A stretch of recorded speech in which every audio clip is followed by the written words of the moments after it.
Welcome to the only place where real, raw, and vulnerable conversations happen with IFBB bikini pros to give you an inside look at their struggles, strategies, mindset, passions, and all of life beyond the stage. This podcast is made to inspire, motivate, and remind competitors and the average gym goer that even the most extreme lifestyles and elite athletes have their ups and downs. Thank you so much for tuning in today. I'm your host, Celeste Turk, and now it's time for the Confessions of a Bikini Pro podcast.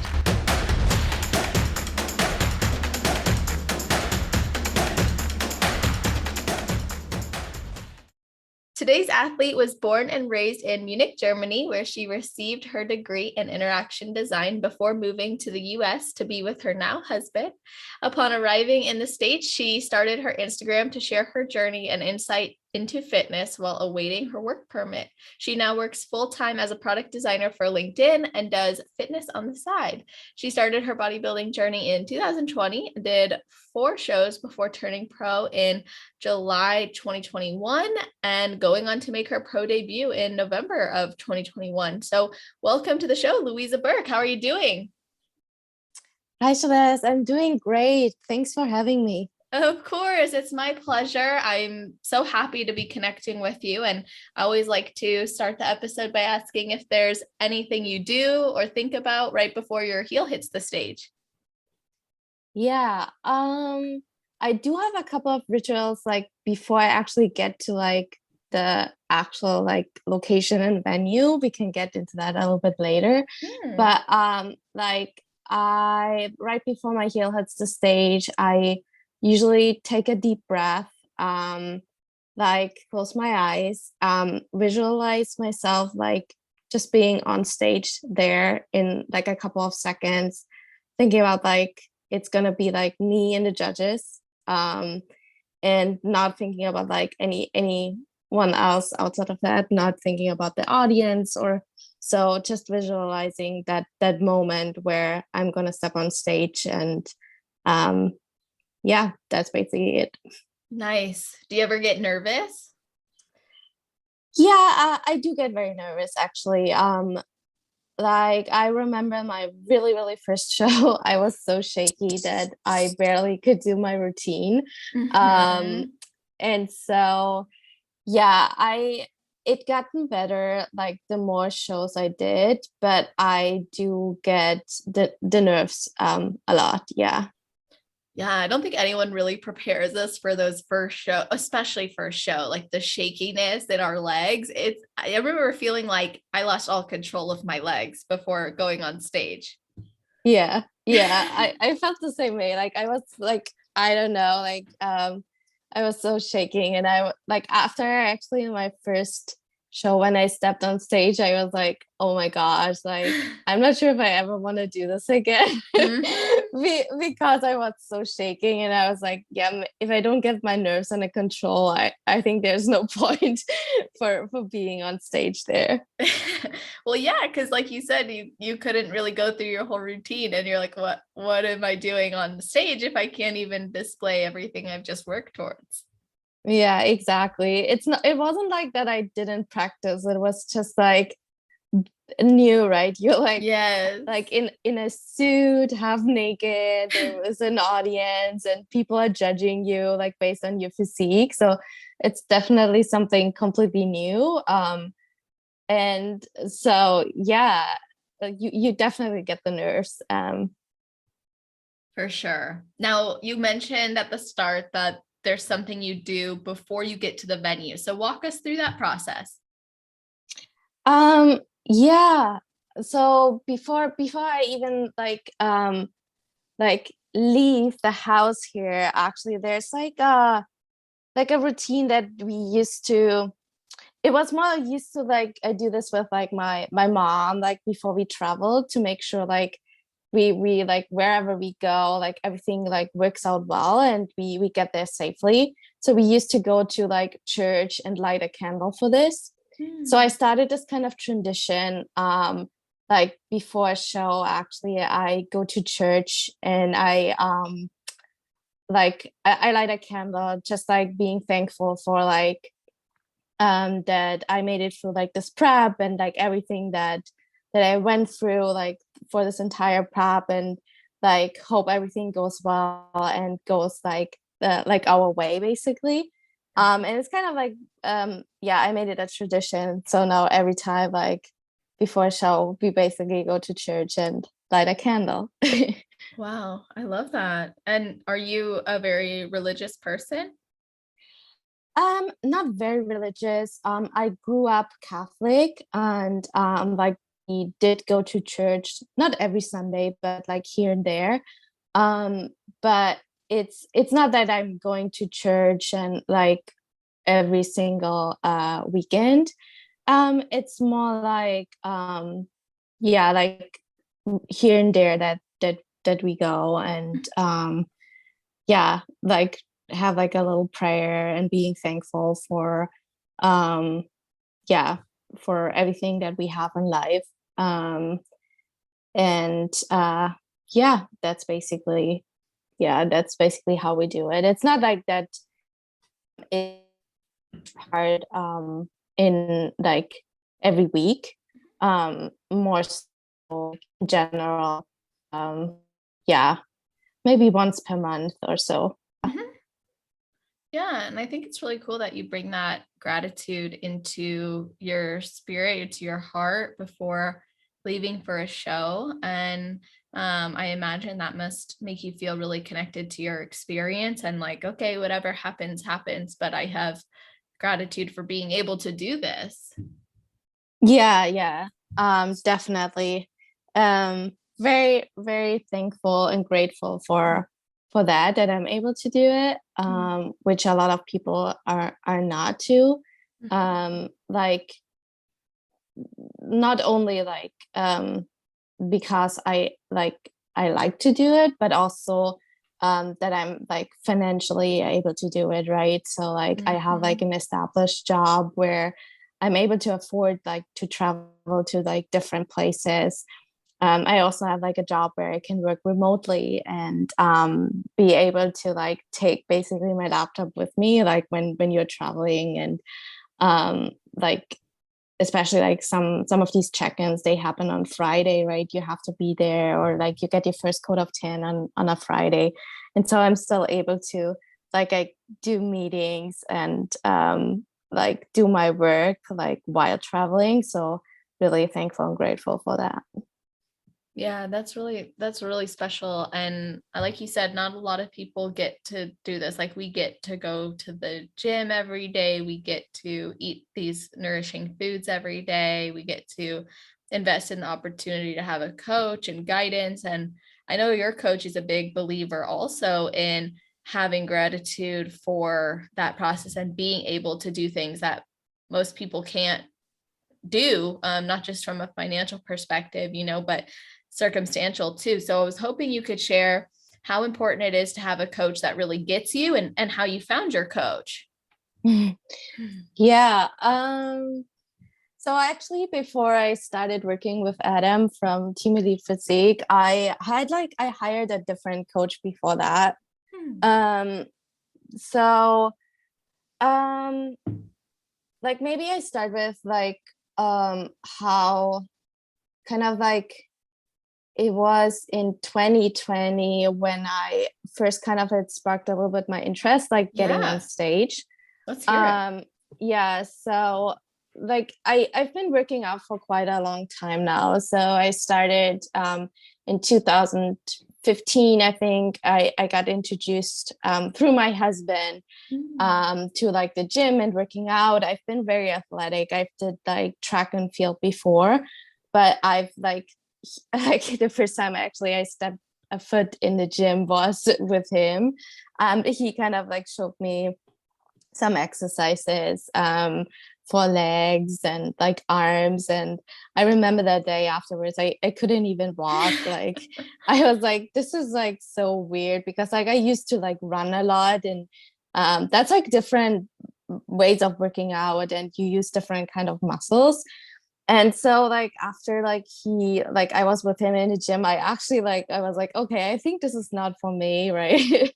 And Mhm. then but I started like going with him like more often, and then I kind of like it kind of turned on some fire, and I was like, yeah, I actually like the way of working out like with weights, and like you kind of like push yourself differently than like being on a treadmill. Mm-hmm. And so I really like that. I might not have worked out um like haven't done it like really properly in the beginning, so I probably didn't see like a lot of results. I'm very petite and like very skinny, and so like I didn't have like a lot of muscle. So from 2015 till basically 2020, I started like building a little bit muscle, but it took me a long time because like I didn't do it probably like properly in the beginning. And I always just looked up things online, like how other people trained. And it can be a little bit misleading sometimes on Instagram, what you see, or like somewhere else, what you read, and like how to do things correctly. And then sometimes you see like people lifting a lot of weight, like on Instagram. And if you are just not as advanced, and then you think like you have to like push like all these heavy weights to get like all these muscles, but you lack like form, and you like some guidance around it, yeah, you probably not see the results that you would want to see. And then Mm-hmm. also your nutrition plays a role too, right? So I was, I mean, um I grew up in a family where we eat like super healthy, and then like I used to eat like a lot of like vegetables and then just protein. And well, like my mom was huge on salads, so we ate like a lot of salads. But for building muscle, it's also important to have like some carbs.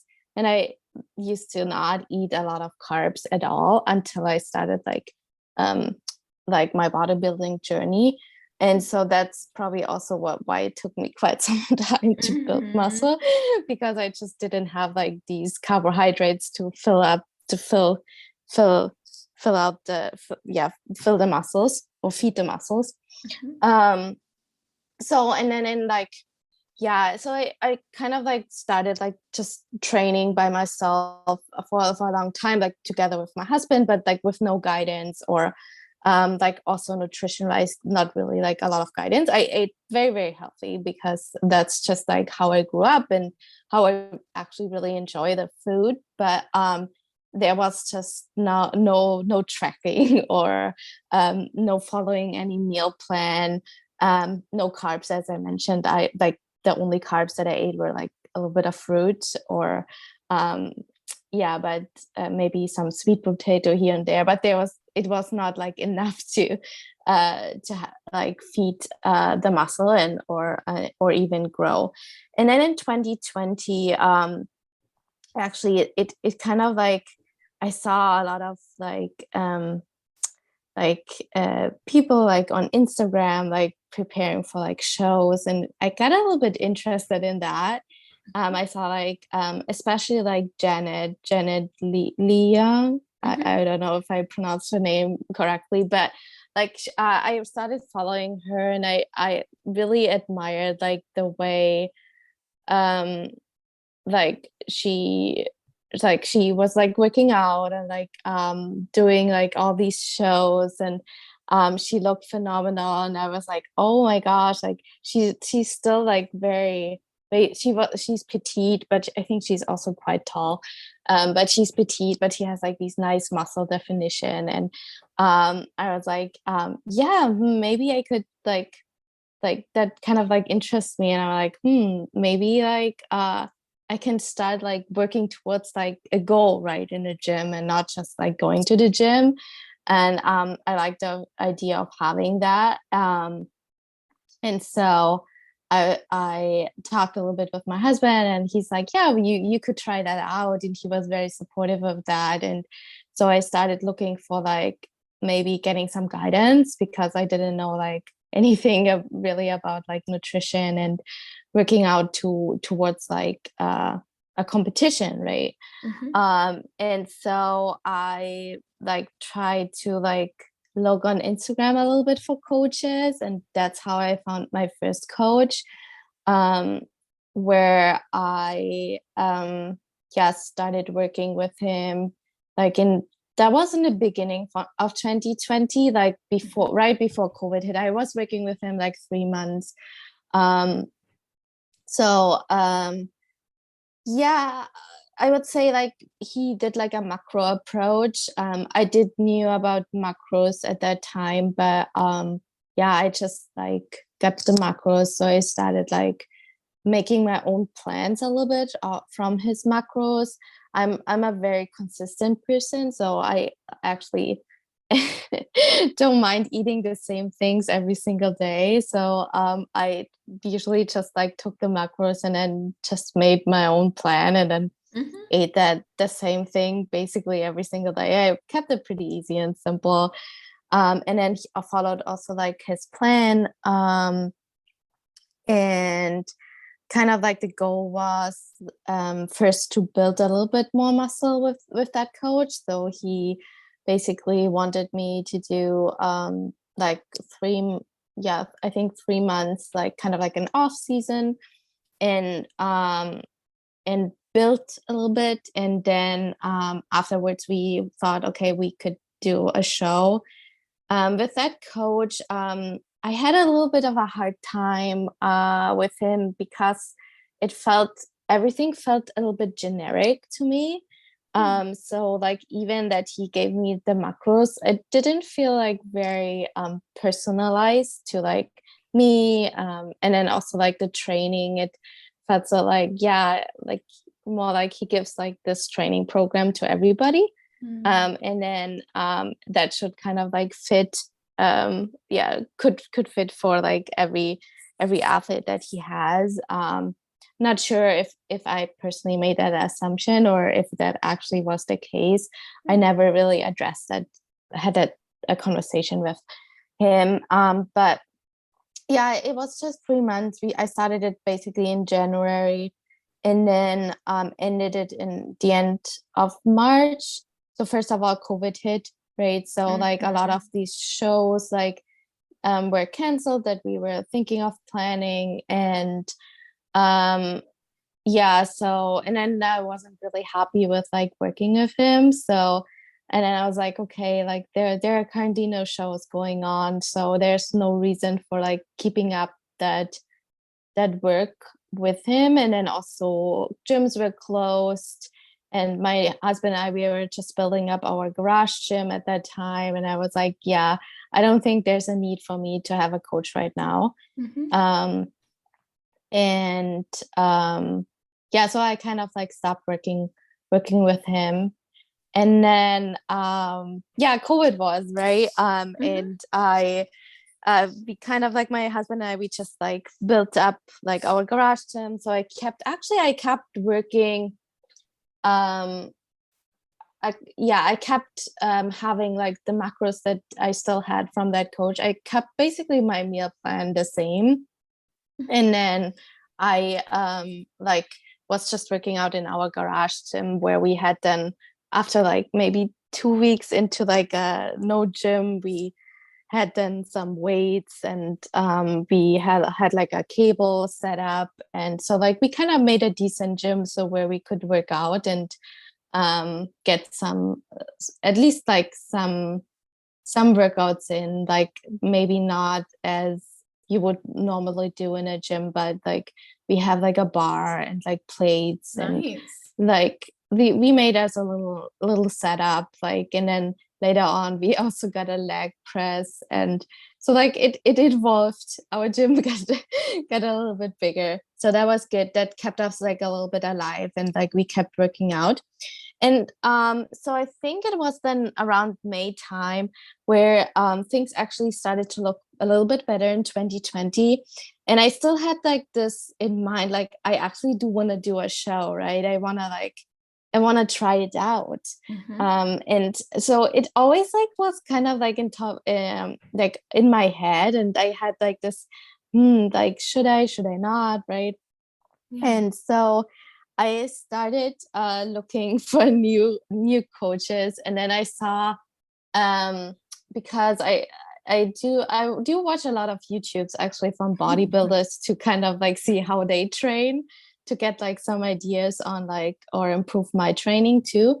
And so I kind of like, it was one accident, but I saw a video from Adam where he showed some, I think it was maybe some glute exercises or so, glute or shoulders, I'm sure, but for either one. And so I saw like, I think it was with Ashley or maybe with a different athlete. But then that's like how I found Adam. Like I found him via YouTube. And then I went on his website and I just kept like a little bit reading about like what they do with Team Elite Physique. And yeah, I like that he has like this kind of like a little bit of science approach with it too, right? And he brings some science into his coaching too. And I thought that's very interesting. And so I just like reached out to him and asked him like, yeah, about like his training, and like how like and nutrition, how he does that, ask some questions. Or I told him also that yeah, like I just want to do a show and just see like how it is actually. Like I'm not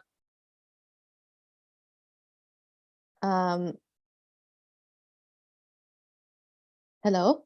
Hi, can you hear me? Oh, you're still there. Yeah. Sorry. I think I'm got a call. That's why I'm like That's a okay. little a little confused to a moment, but you're still there. Yeah, Perfect. no worries. Yeah, so I reached out to Adam. I also told him about my last coach and that everything felt a little bit like less personalized. And so then he yeah, he told me basically like that they do everything customized based like on what the client needs. And he also asked me if I have some like pictures. So I sent him like my recent pictures. And so he then told me exactly like what we would have to work on. Kind of like bring up my glutes and bring a little bit up the shoulders, right? So and yeah, and I had like a phone call with him too, talking a little bit like how he does nutrition. And yeah, I think that all sounded like better to me than what I had before. And yeah, and so I decided to join Team Elite Physique, and then yeah, Adam and I did like my first show together, and then like every show since then. Yeah. That's so cool. And I think it's great that you were able to find something that worked better for you and identify or recognize that the original approach wasn't working for you and that you wanted something more personal. And it sounds like your approach to maybe, I guess you could say, vetting or interviewing Adam was really thorough. And I've had the pleasure of connecting with Adam many times. And I think it's awesome that you guys are working together. Are you going to be visiting the contest prep center anytime soon? I have not plans at the moment. I've been there last year. I saw Adam. We did like some like before we started prep, did some personal check-in with him. I also worked out with him. But I'm sure that I'm gonna go this year, but we haven't like planned anything yet. Come during the Olympia, because we're talking about he had this idea to do this week-long thing leading into the Olympia where different people in the industry, including myself, will contribute and have an event there. So I think that's probably in the works, but yeah, just throwing it out there. It'd be awesome to meet you in person, because I know me and you both did USAs in 2020. And the more that I do these podcasts with, newer pros, I'm like, dang, we were all at USAs, but you don't know who you don't know, until you know them. But anyway, yeah, that'd be cool if you came. Yeah, that would be awesome. I'm actually like, I talked to my husband before that because I always wanted to go to like even just be at the Olympia. Hopefully like one day I'm gonna be on stage, but I like also like just go there. Like even I wanted to go to the Arnold, which we didn't make this year. But yeah, that would be great. I would love meeting you. Yeah. And speaking of 2020, so you started your competition prep journey, and eventually you did really well. And then you went on to compete at USA's. And I'm really inspired by you because you went from 15th place to first place in 1 year, which is really amazing. And my goal is to go from 16th to IFBB Pro card. So can you walk us through what that time between December and July looked like for you to make those improvements that were needed? Oh yeah, totally. So like 2020, that was USA's. That was my first national show.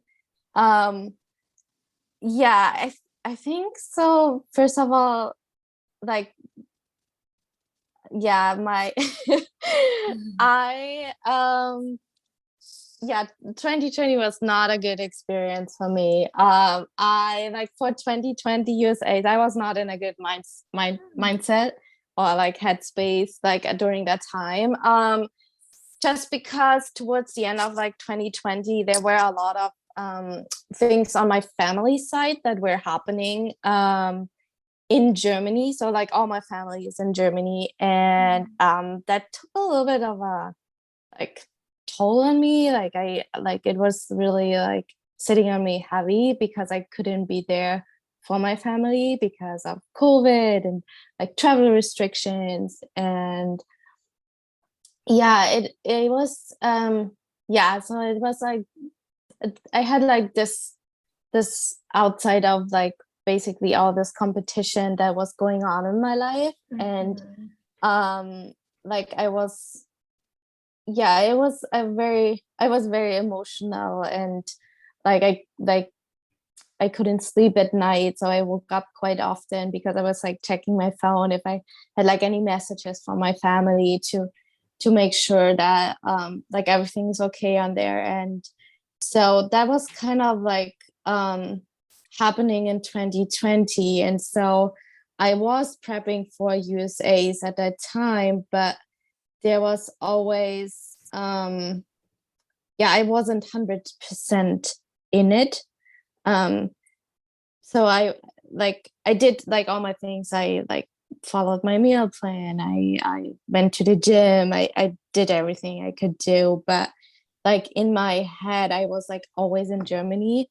If that makes sense. I was like always thinking about like my family. And yeah, I can say it. So like my sister is a little has like is yeah, has some mental issues. And so like she was going through like a like more like a it's like a up and down with her. And so she was going through like more of a downtime. And so during my prep basically, and during that time, yeah, she was like hospitalized. And yeah, because they had like thought that she might commit suicide, so that's why she was basically in a hospital. And I know like it was really hard for me and for my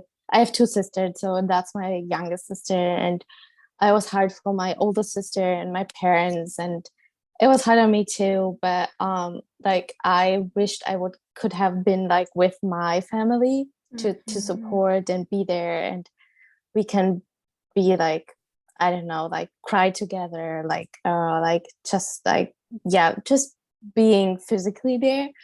And I was not able to be there. I had the support from my husband here, but I was kind of like felt like I go through this alone.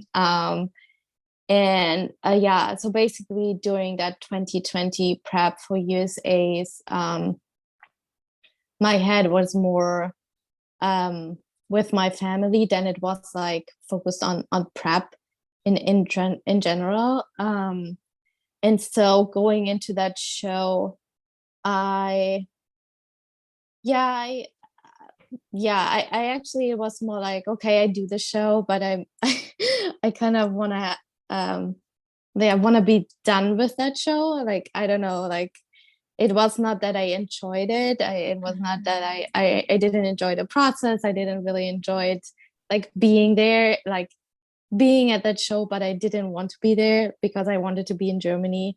If that makes sense. So I think that's one thing that also showed probably that like even though like you smile on stage, right, and you like go up there, but if you are not there, it kind of shows somehow. And so that was one big thing in 2020 that that probably like that I wasn't there with my head and my mind when I stepped on stage. And then also compared to like all the girls who like were in first call outs, I actually was way smaller than everybody else. Like you could tell like from physique wise that I needed more muscle. That was also my feedback from Sandy. She told me basically, you need more size everywhere. Like that's what she told me, like everywhere, because yeah. Like some girls get feedback, you know, like they need more shoulders or they need more glutes or more legs, or and she says like straight up like, yeah, you need everything. And so yeah, so basically, yeah, after this I actually needed a little bit of a break, so I was thankful that we kind of like had like a little bit time off from the stage, like not only because I could like get my mind kind of like reset a little bit, like from like everything that I was dealing outside of the competition, but then also time for my body to like build a little bit muscle. So basically we took let me see, I started prep again in May, so it was like 5 months or 6 months, yeah, almost 6 months that we took like kind of a short improvement season. But what has changed in like basically till from then till I started prep then in May 2021 was so I ate a lot of food. So I'm someone who goes through calories like very quickly, and so in order to like build the muscle or like additional muscle, we needed to like feed me very well. So my calories are very high usually, and around that time we went up to like 3,000 calories, I think. Or maybe like sometimes it was like a little bit higher, but like yeah, up to 3,000. And so we were feeding me and then trying to yeah, progress in the gym. I'm not the heaviest lifter, but I'm someone who like really focuses on form and mind muscle connection. And so I try to like definitely like add a little bit more weight like over time, but I always work on like perfect execution. And so I really try to like progress in the gym as well.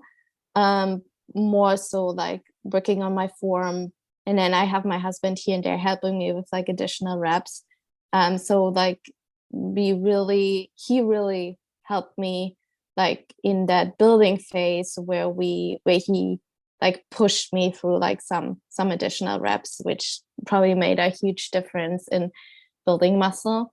And then I also started working on my mindset a lot during that time, because I always had that feedback from Sandy in mind, like I'm too small, right? And it kind of stick with me. I had like this voice in the back of my head that always said like, you're too small, you still need time. Like even if when Adam told me like, yeah, you're ready to start prep, I'm like, I'm not sure, like maybe I'm still too small, right? And so I kind of told myself I need to work on my mindset. I need to like um believe a little bit more in myself and be um and so I kind of started I have like this app that I'm still using today, and it's like a motivation app, and it sends me throughout the day like some quotes, like motivational quotes. There can be like all different kinds of like, there are some for the gym and some for like some generic ones, but they really like help me to get my mind right. Like the first thing in the morning when I wake up, it's every day.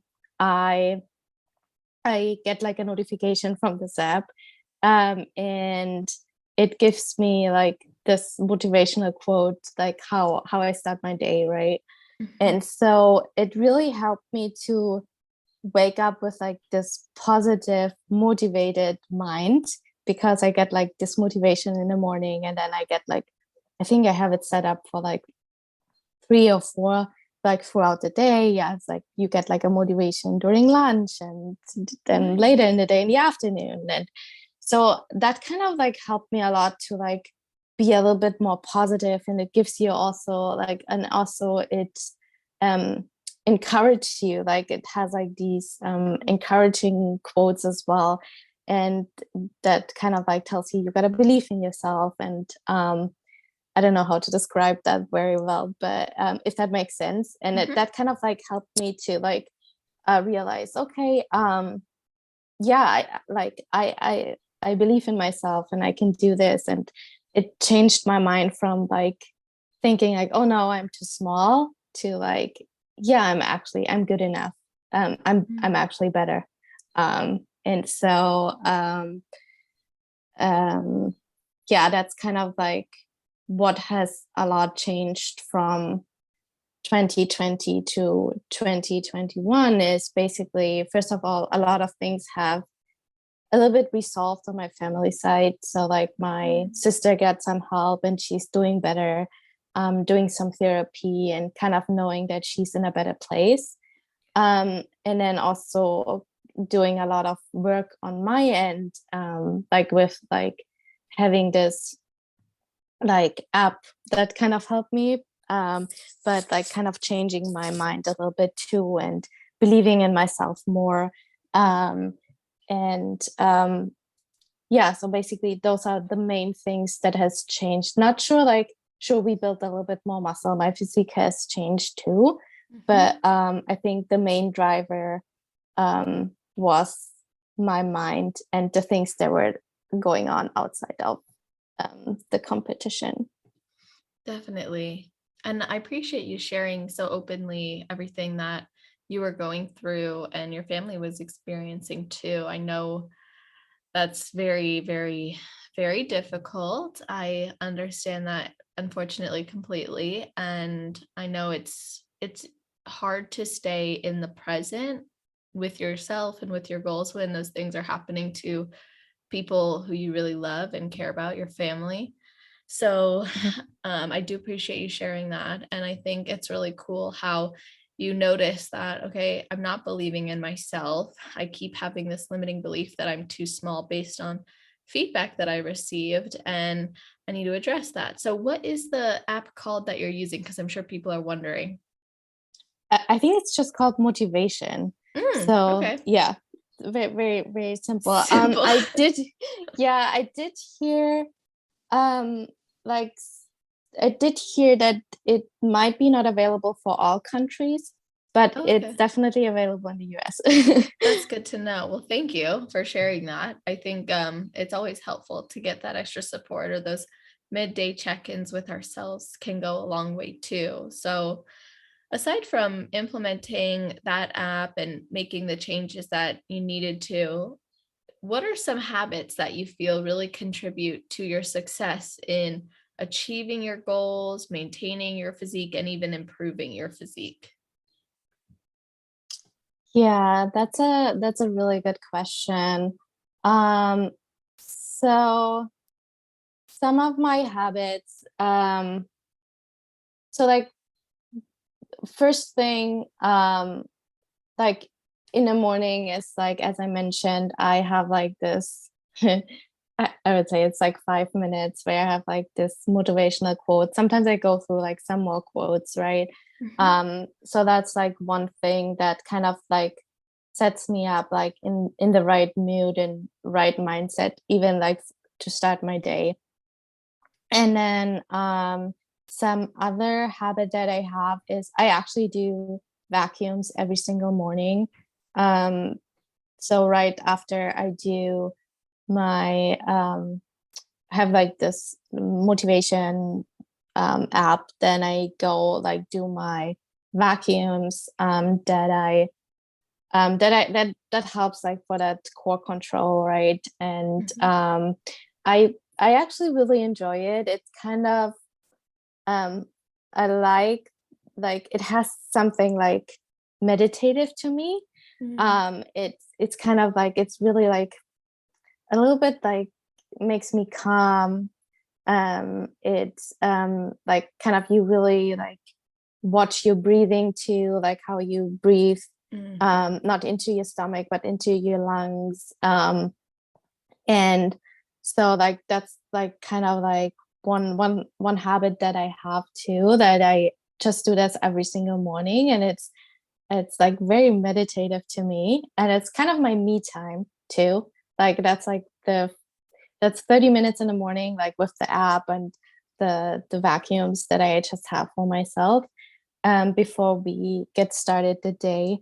Then the first like another habit is actually like we do our workouts in the morning. So if we don't do it before we go to work, it Mhm. probably won't happen because we get really tired at the night.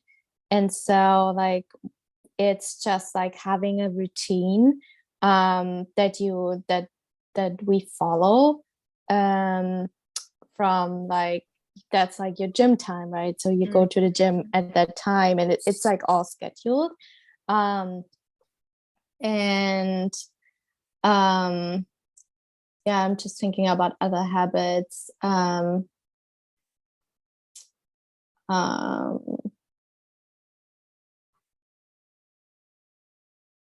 yeah, just the routine. I don't have any other right I now. think that's great. No, I appreciate that because I think that's those are some really good points right there. You do your morning ritual with your motivation, your vacuums, and then you get your workout done.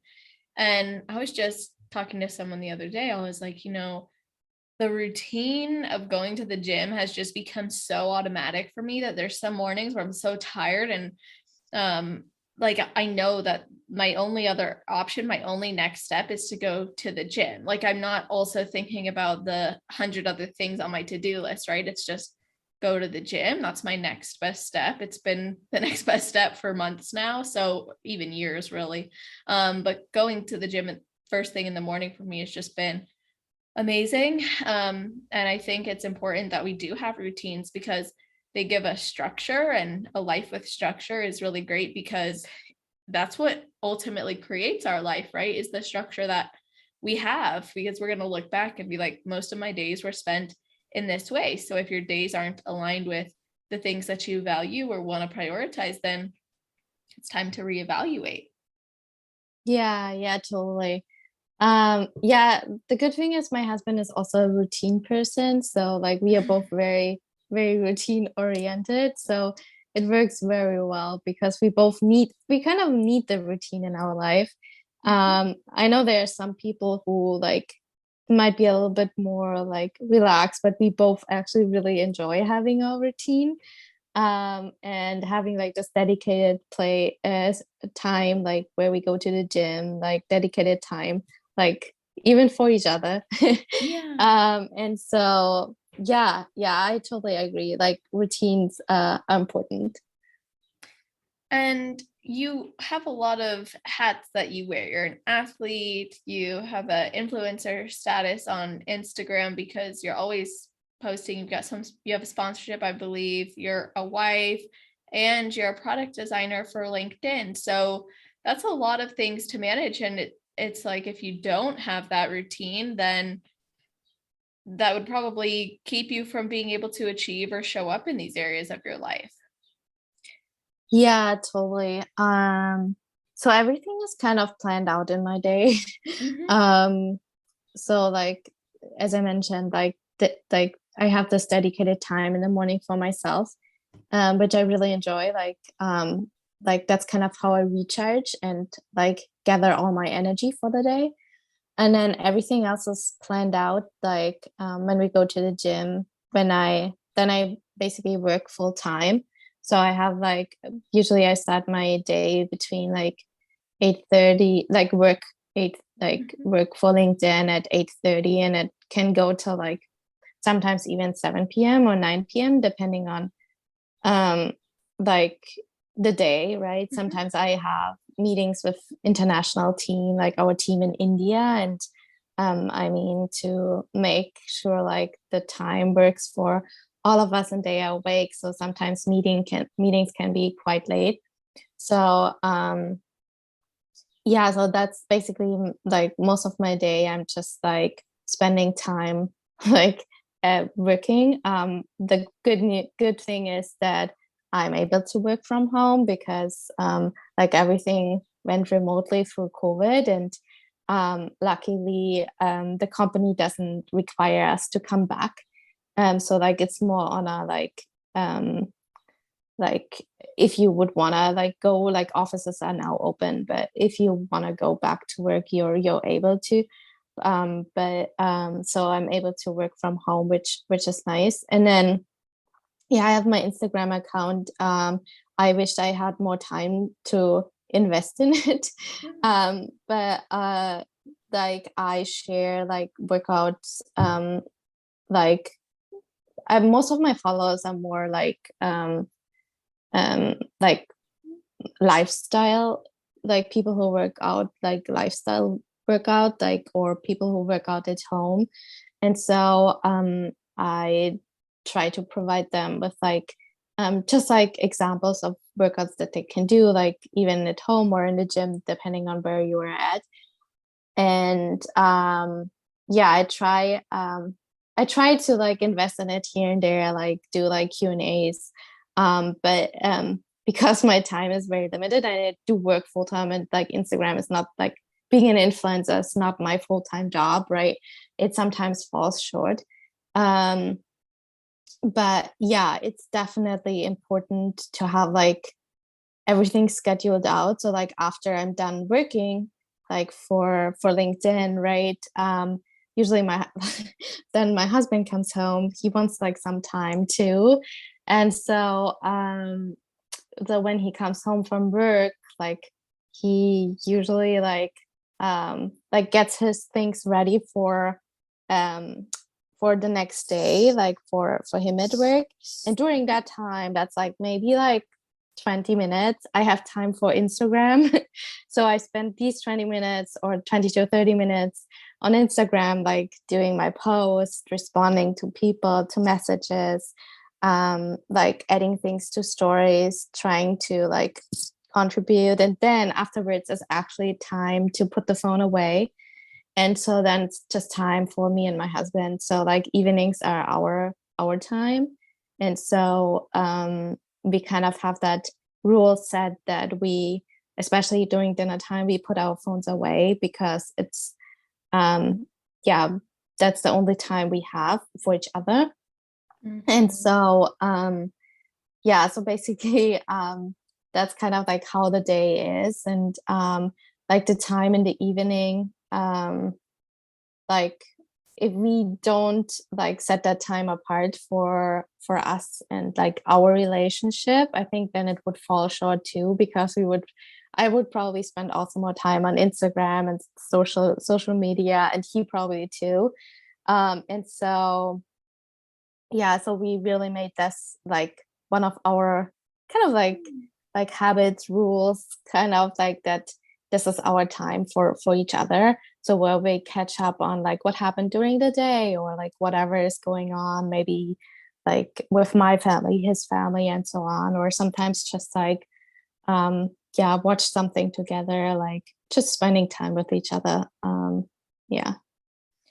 I think that's so awesome that you guys really made that a priority where you said, okay, we're going to have time that's just for us. We're going to put our phones away. And I think that's really difficult, especially in today's world where there's so much that can capture our attention at any moment. To fully give our attention to someone is really special. Honestly, it's almost less likely to happen now than like we have to prioritize it so much just to give someone our undivided attention, is what I'm trying to say.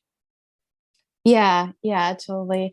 Yeah, it wasn't always like this, but in the beginning, like I think we still had like our phones, and then we realized that yeah, actually like yeah, that's like we don't really have like a lot of like time together, like especially like we both work. And then we only have the weekends. My husband actually has to work sometimes on the weekends too, which makes it then even more difficult. So that's why we said, okay, like let's have like a dedicated time for each other. And yeah, it's working very well. And I think that helped our relationship too, like just having the time and being with each other. Yeah, that's so special. What have you noticed changes in your relationship since doing that? Um, it's more like, hmm, let's see, like what I've said, like, um, uh, I'm trying to think like how I can describe that best. So it's so in the like before we done that, it felt more like everybody's living their lives, right? So like during the day, like he has like whatever is going on in his life, and then I whatever is going on in my life. And then if you come like sit on like the dinner table, then even everybody's just on their phone. There's like less communication happening, and you're less involved or part of the other person's life.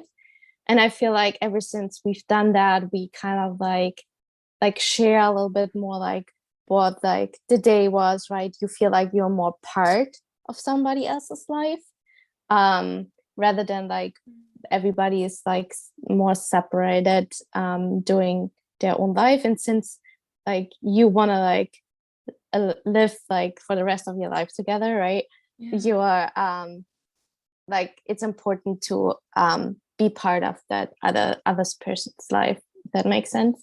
Yes, absolutely makes sense. And I love that, because it's true. We go about our days, we get in that like our normal mode of operation, and sometimes it's important that we step back and we review like what are we doing day to day, and again, is it reflective of what I value? And it seems like you guys were able to see that you needed more undivided attention and family time, and that it's made a positive difference. Yeah, totally. um yeah. And you moved here to be with your husband. So can you tell us more about your story of coming from Germany to the US? Yeah, totally. Yeah, in 2014, I actually did an internship here in California for 1 year. So I was in California for 1 year. That was like my first time in America. So Wow. um, yeah, I came to the US. Then I did my internship. I started my internship, and then 6 months into my internship, I actually met Dylan here. So he's American. I'm 100% German, Mm. and I also grew up in Germany. And so 6 months around into my internship, I met him. So he works at a at a no at that time he worked at Mini Cooper at like a car dealership, and I did Mhm. an internship at the BMW technology office, like a Mm. design internship. So like basically, I was still in university back in Germany, but like they required to do like internships, Yeah. and so I decided to do it abroad. And so I got the opportunity to work as a design intern at the BMW technology office. And so when during that internship you get from BMW a car like either a Mini Cooper or like a BMW, and so that you can like get everywhere like within the US, because like nothing is really close here, so like you you definitely need a car to like get around. And so it's a little bit different than in Europe. Everything is a little bit closer, and then even in Germany, like a lot of like times you can walk somewhere or like can take public transportation, and it's quite different here. So here usually like it's not as advanced with the public transportation, and like walking distance, not everything is in walking distance. So so we got cars to drive, and I got a Mini Cooper, so I picked up like the Mini Cooper at the car dealership where my husband was working at. And so that's like very in the beginning of my internship. Actually, that's the first time I just like briefly, I think I saw him very quickly, but not like we didn't really like talk or anything. But I had some issues with my Mini like down the road, and so I needed like new tires, and so I spent like more time at the dealership. And so that's kind of like where we started like talking with each other, and we kind of like took it from there. I actually asked him out, so and he didn't ask me out. I asked him out if he wants, like, because I thought like, oh, he's kind of cute. And then I was like, yeah, and I asked him if he wants to like have coffee or something. And so so we went out for coffee, and and then everything went from there. We kind of started dating. While I was still in the US, we had like still 6 months together before I had to go back to Germany.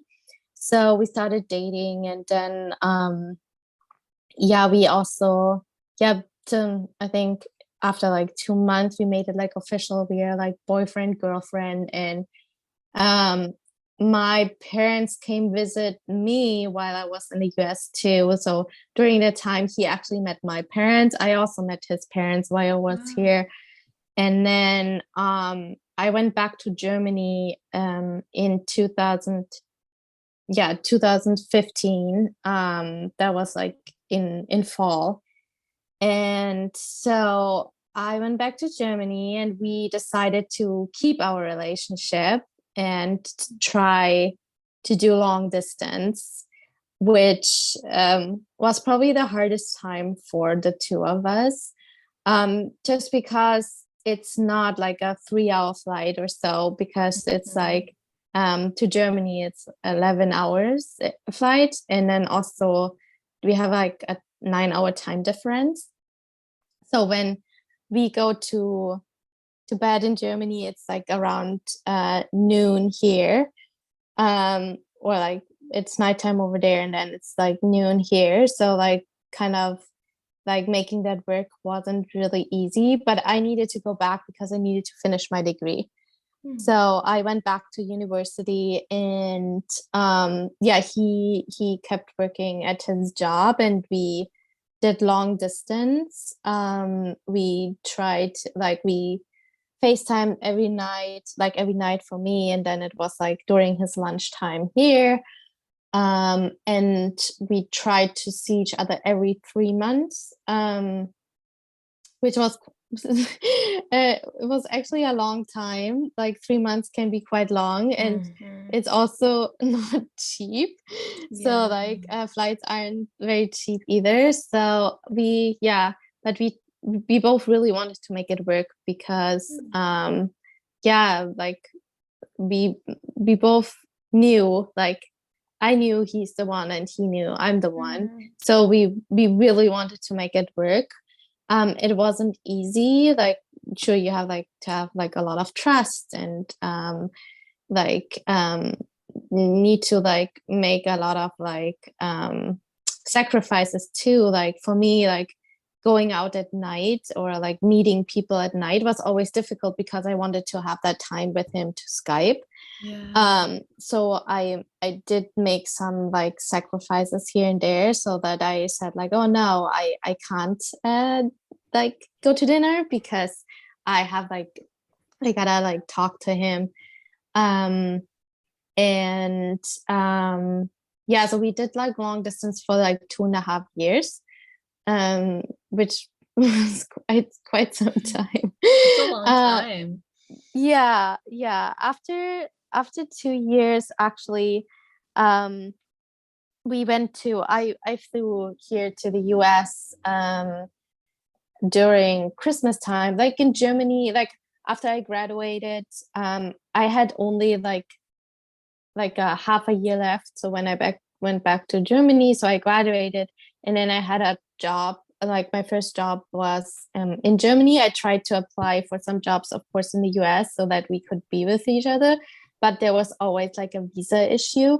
So like you needed like a green card or like a work permit already, like in order to like get like certain jobs. So that was like quite difficult. So I kind of like started working in Germany first. And then after 2 years during Christmas time, I came like here to the US, and we actually went together to Mexico for like trip, like yeah, short getaway basically. And that's when he proposed to me. Wow. Yeah, so he Mhm. proposed to me in Mexico, and then yeah, went we went through like a marriage visa process. So kind of like that show 90 Day Fiance. Oh, You know that? yeah. Yeah. Me and my uh, boyfriend love that show. It's a guilty pleasure. yeah, so like you can imagine, like for us it was like a similar process. So that's kind of like how I came to the US. We went through this visa process, and then we had like upon arrival here in the US for me like 90 days to get married. um and so yeah, like the visa process was kind of smooth because like um there were like not really that many concerns from them. You have to like prove a lot like about your relationship, but like since we saw each other quite often, and like um yeah, we had like all this proof like with all the pictures, and um yeah, like that we've been together, like it wasn't really an issue. And also like coming from, it really depends on like where the spouse is coming from. So like the country you're a citizen of. And so like Germany like was they didn't think like I wanted to leave Germany, like and Mhm. like for certain reasons. So there wasn't like a concern on their end either. So we had like a very smooth visa process. And then yeah, I basically um yeah, that was like in April 2017. That's when I came to the US, and then we got married.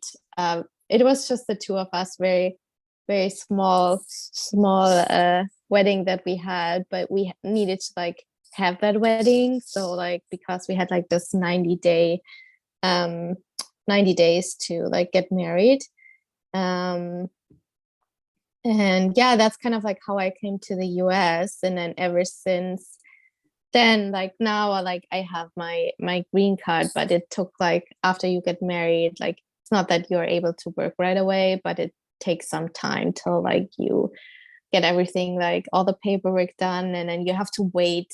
I think it took like until I got my work permit, it took like half a year, which is really long because like I came to the US. I know his family and I know him, but I don't have like a lot of like people here, if that makes Yeah. sense. So basically I was like this full-time housewife.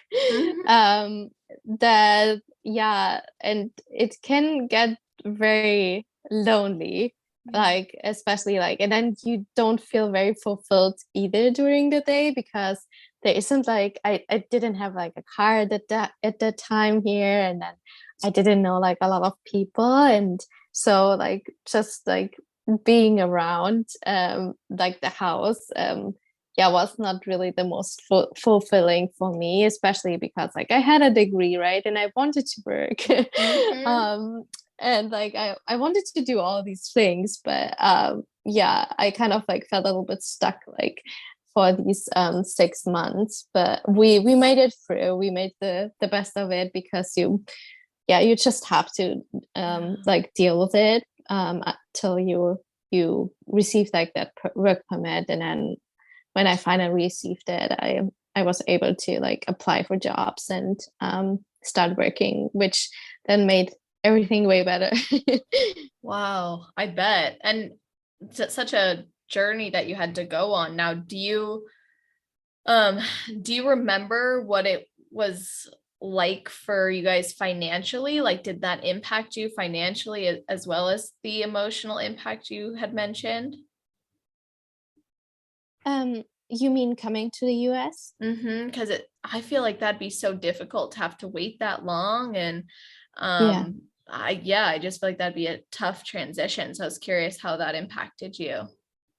Yeah, it wasn't easy because we only had his income, and like he basically was the main provider for the two of us, like paying for health insurance and paying for food, paying for rent.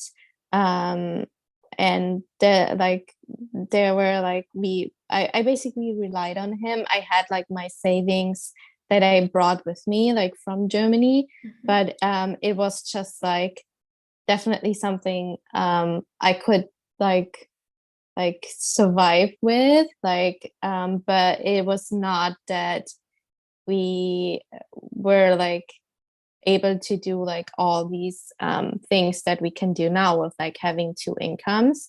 um so it was a little bit of a hard time, and then also um it was hard for me because like I always like kind of had to like if I wanted to get grocery shopping, I had to ask him for like, hey, can I get like some money? And that's kind Mhm. of like a was an odd feeling for me, like just like relying on him so much.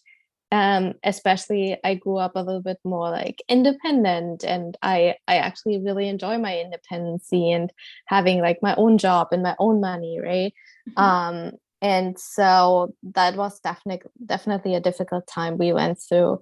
um and financially we definitely were like looking on like what are we buying, right? So like really having like a little bit an eye on what for what we spend our money or his money. Yeah.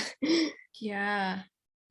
Wow. Well, thanks for walking us through that journey. I mean, I'm total sucker for those kinds of stories because I do like that show 90 Day Fiance.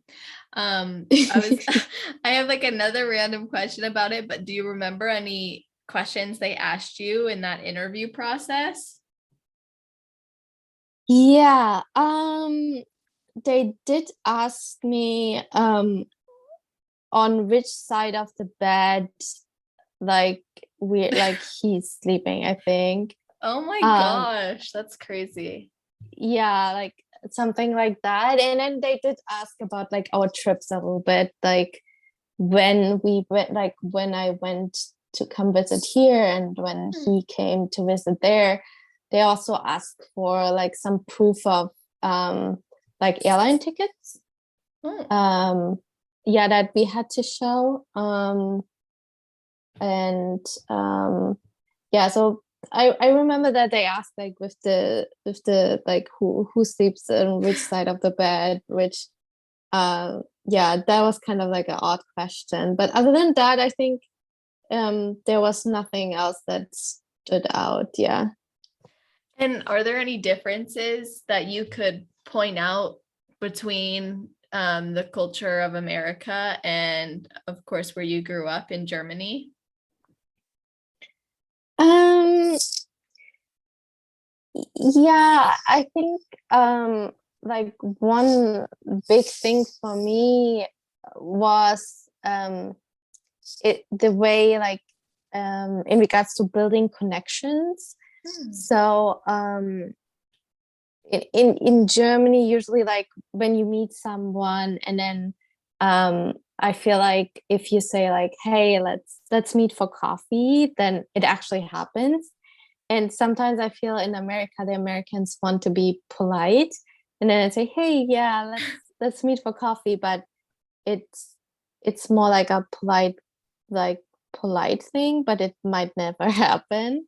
So that's kind of like one thing that I noticed. So like I feel like Americans are like really, really polite, but it's more like on like sometimes it feels like on the surface compared to like in Germany we like it takes a little bit longer, but then you build like more deeper connections. So like it's sometimes people might be a little bit more cold in the beginning, but then like once they warm up and like get to know each other, then I think they're building like these connections. um that's like one thing that I noticed like in regards to like meeting people and building connections. And then something that I noticed is actually really positive in America, like people in the grocery stores, like cashiers are so nice. Oh my gosh, like when I go to a grocery store, people have like all these small talks and I really, really enjoy it. So they ask you for your day, or like if you buy apples, they ask you like about starting talking about like how are their favorite apples these apples are, right, and things like this. And so like having these small talks, and I think that's like something very uniquely about America. In Germany, like it can be like that you have like really like grumpy cashiers in front of you and nobody has like this small talk conversation with you. So that's kind of like what I really like. That's like a huge difference that I see. And then I think one thing I actually talked this morning with my husband about this because what I see a lot here in America is that people don't return their shopping carts. Oh my God. Yeah, and then you Not see proud it of like that. always in the parking lot somewhere, or like I don't know, we saw like this morning, yeah, like one in one of the bushes, you see it like everywhere. And I think Germany is very structured. So in Germany, everyone returns their shopping cart. And Wow. so like you wouldn't see like a shopping cart somewhere like hanging out somewhere else. So I think like that's like just like some of the things that I point out that I see. In general, like um we are like similar. Like it's not like that it's like a completely um like different culture, right? So like if you would go like more to like Asian countries, they have like a completely different culture than like the European countries. But I think in Germany it's definitely more closer to the US as well. It's more like these smaller things that stick out where I'm like, oh, I wouldn't find that in Germany. Oh Yeah. yeah, definitely. That's so I love hearing that because even though it's technically like, I don't know, like westernized, it's still there's still those little things. And gosh, I've never, this is what I don't understand. I've never met somebody who doesn't put their grocery cart back. You know what I mean? Like Yeah. personally met somebody, but somehow there's so many, you know what I mean? I'm like, okay, something's fishy here. I don't know who these people are, but they must all be friends and they think it's normal. It's like, it's a big pet peeve of mine because it's like you just walked through this whole grocery store with this cart, you walked out to your Yeah. car with this cart. What is stopping you from, like, even if you need to shave out more time in your day, like please, or something. Yeah, I Yeah. don't I don't understand it. What do you think could be done about this? Like, you have to solve this problem now. You have to teach us your ways. Yeah, I don't know, like because we don't do anything special in Germany either, right? It's um oh, actually, you know what? Some grocery stores you have to put like I think it's like 10 cents you have to put in to get the shopping cart actually. Interesting. Yeah, and then you like when you return it, you plug it in and you get like that 10 cents back. Oh, So that's so maybe interesting. that could be something. Yeah, that's actually something we do. I totally forgot about that. Like thanks thanks for Wow. reminding me. Yeah, so like Yeah. it's not, it's basically not it is free, but you kind of like would waste a lot of like cents if you would like not return it. Yeah, I wonder how motivated Americans would be by that because, for some states, I know when I used to live in California, we had to pay for grocery bags. And Hmm. I was so surprised by how many people would pay. And that's not money you get back. Like you're just Yeah. paying for it. And like so many people would still do it. And I'm like, okay. But then like with a grocery card, I could see someone being like, it's only 10 cents. You know what I mean? It's only 10 cents. Yeah. Just like, but I like the idea. I could see it working still though, because there are links we'll go to save like 10 cents at the grocery store as well. So yeah, I love that. Yeah, it just came to my mind. I don't know. I totally forgot about that. Yeah. Maybe Unlocked a because I'm too memory. long. Yeah, maybe I'm too long in the US already, like that. That I'm so used to like getting it for free. Yeah. Yeah, definitely. And do you have plans to go visit Germany soon? I definitely want to go this year. I haven't made any plans yet, but I'm definitely hoping to go because I haven't been home in like almost 3 years, Oh, just due to COVID. And so I want to see like my family, my friends, and then also my grandparents. They are not getting younger either, so I yeah. definitely want to see them too. And so it's part of my plans. And the good thing is that uh like LinkedIn, the company I work for, they also have an office in Munich. So usually Mm. it's like if you go, you can go for longer, and then you can like I could work like maybe 1 week out of the Munich office and then take some additional time off. So they are really flexible and supportive of that. So I'm kind of like planning on like when I'm gonna go, but that's kind of like um yeah, something I have in my mind for this year. That's awesome. And what about competing plans? Do you have any future goals or upcoming things? Yeah, so currently I'm in my improvement season because I do need a little bit more size Mhm. for being competitive on the pro stage.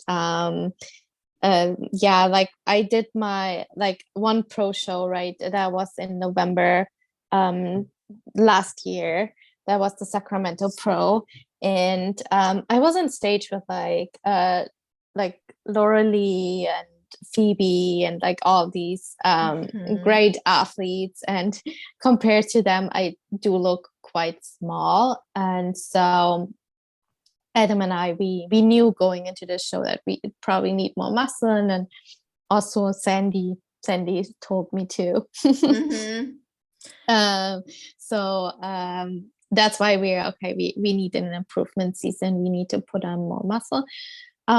Yeah, we haven't set like a show date yet. We definitely want to go get on stage this year. Like no matter what, just like to see where we are at. Um, kind of because like you can just build like so much, right? And then yeah, yeah, you gotta see like where you stand. Like, do you need more? Do you need like just one part more? Maybe more glutes, more legs, or whatever it is. So probably more towards the end of the year. Like we are looking at into like maybe September time frame, September, October. We haven't like fully decided on one show yet. We decided to play it by ear, depending on like how things go and how my body is progressing. Um, and yeah, so that's basically it. But I'm really excited getting back on stage. And I definitely want to do a couple more shows, I told Adam, because I feel like that helps me with my nerves. So Mhm. because like if I just do like one show, I usually like I know like the first show is always like the shaky one. Mm-hmm. And usually like my second or third show is better because I've been on stage and I kind of went through it, and it kind of gets like yeah, I'm better with the nerves and less shaky than in the other shows. And so yeah, we will see how that goes from there. I definitely would love to qualify for the Olympia one day. That's like the goal, the Yeah. ultimate goal. I think for like a lot of athletes it is. Right now I'm just taking it like really one step at a time, and trying to like just enjoy these shows as they come and learn as much as I can. And yeah, I want to definitely make it into like first call outs. That would be like the near term goal, I would say. And then the long term goal would be Olympia. Yeah, I love it. And I like your point about getting on stage to get a good idea of where you're at now, get up there a few times and go from there. Because it can be so easy to feel like we have to keep waiting or keep building or whatever it might be. And sometimes it's better to just get up there, do the thing, and let that be the real, proof of what needs to be done. And I think it's awesome. And you've proven time and time again that you've been able to work off of feedback and improve. And you got feedback from 2020 to put on muscle. You made those changes. What did Sandy say, by the way, after 2021 USA's before your pro debut?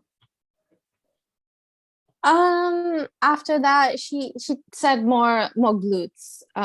So she specifically said more glutes.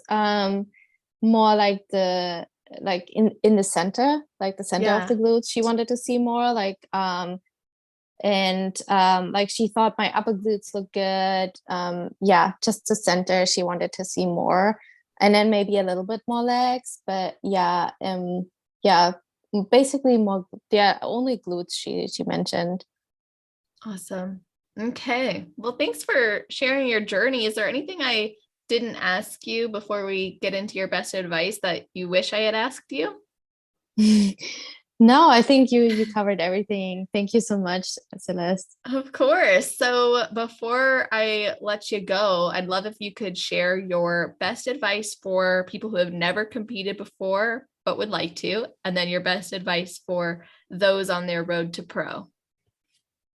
Yeah, for those who never competed before, um, so I think take it one step at a time, focus on yourself, and really embrace the journey. I know it's gonna be like sometimes tough, and also don't compare yourself. Like for your first show, there could be competitors who have been on a stage before, right, or have been on the stage multiple times. um, don't compare yourself to like any of these competitors because they've been like further in their journey, right? So, and it's your first time, and just to enjoy it and embrace it, and don't be too hard on yourself after your first show. That's something I learned, that because I was like really hard on myself. I'm like, oh my gosh, like, why was I so shaky, right? Yeah. Um, and then for someone on the road to pro, these I would say make sure that your mindset is right before going into these national shows. Make sure you're tune in with yourself so that you can actually show your best on stage, and the judges will see it. Um, and I think that's also like focus on yourself rather than like anyone else. Don't compare yourself. Um, and if it's meant to happen, it will happen. These national shows are very competitive, so and like all these girls look phenomenal, right? And then sometimes it might have been not your day, right? Or it might be not your day, but your day will come, and believe in yourself. I love that. Thank you so much for sharing that advice and just everything that you took us through today. It was awesome to not just connect with you, but learn from you. And you have so much valuable insight on your Instagram as well. And I hope that people will check that out, especially with all your workouts. So can you let everybody know how they can find you there or maybe other ways to connect with you? Yeah, totally. You can follow me on Instagram. My name is fit underscore and then Lou Burke, Lou with LOU. Yeah, would love to Awesome. see more people on there. Yeah, absolutely. And I think you're doing an amazing job. It'll be awesome to see your continued progress and see you get to that Olympia stage. Of course, I hope we get to meet soon. And again, I just really appreciate your time. Yeah, thank you so much for having me and taking the time out of your day. And I would love to see you. Hopefully, we see each other in Vegas. Yeah, that'd be amazing. And to everybody listening, I'm going to put Louisa's Instagram link in the show notes along with all the episode timestamps. So that means you can go back and find exactly what we talked about when we talked about it. Plus, if you go on YouTube, that's celestial_fit, and you go to her episode, YouTube will sometimes have the timestamps be clickable in the description, which is really helpful too. Just a little pro tip. And then the show notes page is always celestial.fit/podcast. So that's where you'll see the summary, the notes, and the links to connect with the athletes. So appreciate you guys tuning in again. And I hope you all have an amazing rest of your day, night, or morning, wherever you are in the world while you're listening to this episode.